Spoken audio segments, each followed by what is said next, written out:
सरकार हर एक बच्चे को उत्तम शिक्षा देने के लिए प्रतिबद्ध है।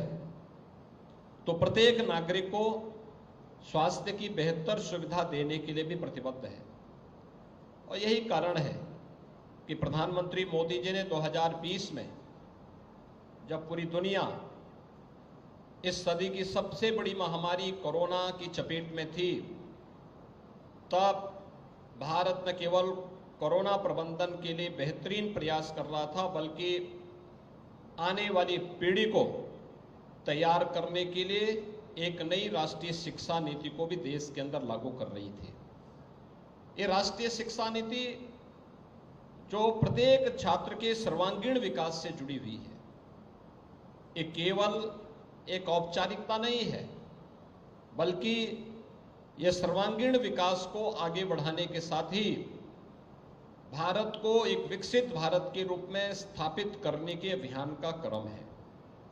विकसित भारत की इन परिकल्पनाओं को साकार करने के लिए आज जो प्रयास प्रारंभ हुए हैं, उन प्रयासों में शिक्षा की भूमिका क्या होनी चाहिए, यह बेसिक शिक्षा से लेकर के उच्च शिक्षा तक, टेक्निकल एजुकेशन से लेकर के मेडिकल और वोकेशनल एजुकेशन तक, हम आज की आवश्यकता के अनुरूप पाठ्यक्रम बच्चों को प्रदान कर सकें। जहां इस दिशा में केंद्र और राज्य सरकार के द्वारा बेहतर प्रयास प्रारंभ किए गए हैं, वहीं स्वास्थ्य के क्षेत्र में भी बहुत सारे प्रयास प्रारंभ हुए।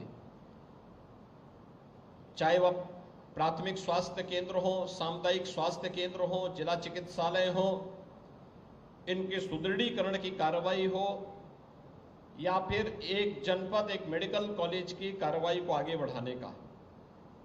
आज आप देख रहे होंगे उत्तर प्रदेश के अंदर हम लोग 10 करोड़ लोगों को 5 लाख रुपए सालाना आयुष्मान भारत की सुविधा का लाभ प्रदान कर रहे हैं। यानी 5 लाख रुपए प्रतिवर्ष वे लोग कहीं भी जाकर के अपनी स्वास्थ्य सुविधा का लाभ प्राप्त कर सकते हैं।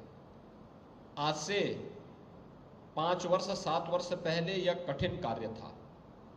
लोग उपचार के बहाव में दम तोड़ते थे, लेकिन अब यह संभव हो पाया है। यह स्वास्थ्य और शिक्षा के क्षेत्र में किया जाने वाला ये प्रयास, ये विकसित भारत की ही संकल्पना को आगे बढ़ाने का एक प्रयास है।